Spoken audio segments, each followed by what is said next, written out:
Latus.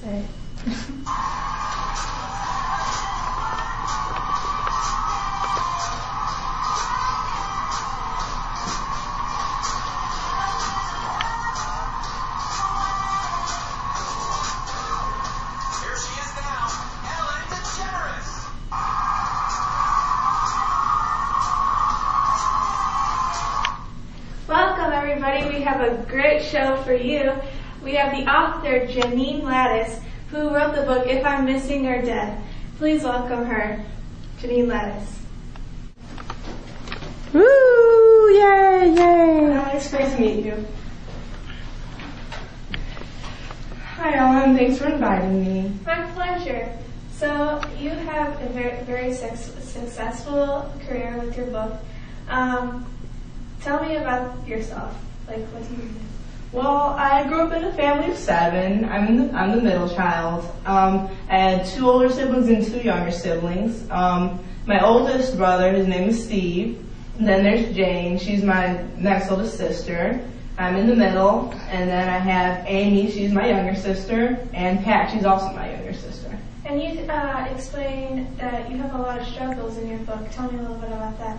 Well, we grew up in a very religious family, and my dad was very controlling over those situations. There are times where it could be a little bit inappropriate, and it made our family kind of uncomfortable to be around and have different people over because of that.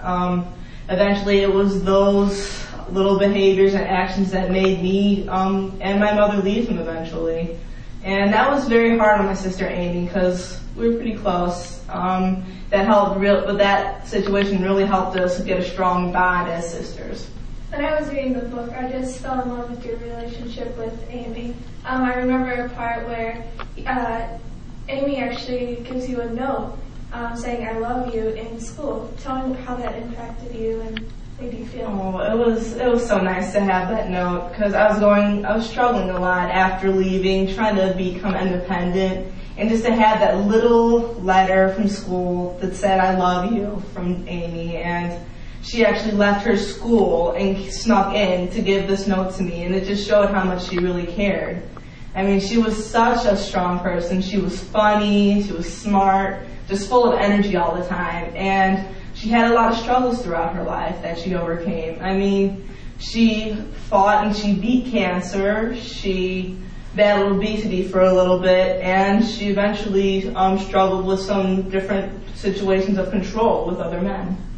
Yes, and actually in the book there shows a lot of connections and between you and Amy, like with the domestic abuse.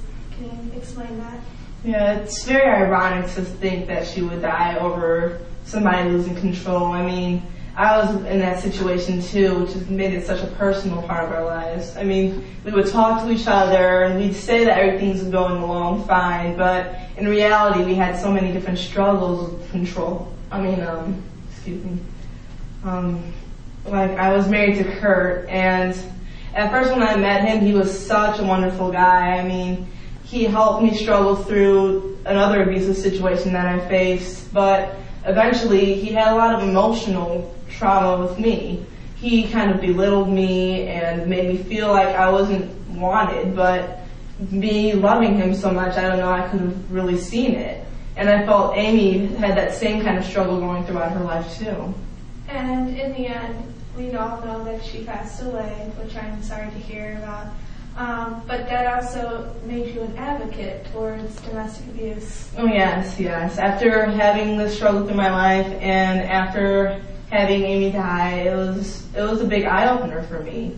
And after finally leaving Kurt, I was able to realize that I'm not alone.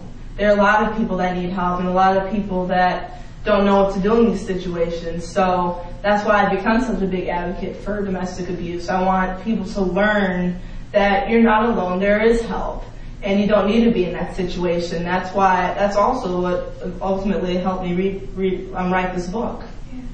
And not only are you an advocate helping women or even men, going through the same situation, you help people with other problems like money and travel and stuff. You're a journalist. Oh yes. I studied in Washington for journalism for a while, and I've had quite a few of my articles, like in O Magazine, for example. I helped learn those money issues, not only with working on domestic violence, but I help with money issues and other situations where people feel stuck. And actually, you had a problem with money issues. You were living in a poor environment, living off of little to food. Tell me about that. Yes, after leaving my family, it was hard to become really independent. I mean, there were times where I was afraid I wasn't going to be able to pay for my apartment, and I had to kind of struggle with a couple of jobs. I was in a nursing job for a little bit. I finally went with a friend to college to try to learn some other degrees, but ultimately journalism was was something that was really interesting me, and that got me to actually go to Washington and actually graduate and feel proud of myself to know that I accomplished such a great deal. Yes, and there's so many other things that you do, like journalists, as we explained. Explain the radio that you do. Oh, I do a couple of radio talk shows every once in a while, yes. Quite a few of them are, of course, on domestic abuse, but quite a few of them are also just on other stories involving my life so that I can reach out and touch other women and other men possibly so that we can learn to fight and just to never give up like Amy did. Now, how do you feel with this community and actually telling the story? Did that make you uncomfortable at all? At the beginning, it did kind of make me a little uncomfortable. I mean, there were a lot of tough times in my life, but I felt that if I didn't say anything, then who would have helped? I mean, I felt like I kept too quiet for too long, and because of that, I don't have a sister anymore. My closest sister is gone now, and yes, there is. You could go to the police station to help you with these problems, with rape or any kind of domestic abuse or violence. There's emails where you can contact people, and there's also websites. Yes. If you need any help, you can go on to ifiammissingordead.com. That's one of my websites.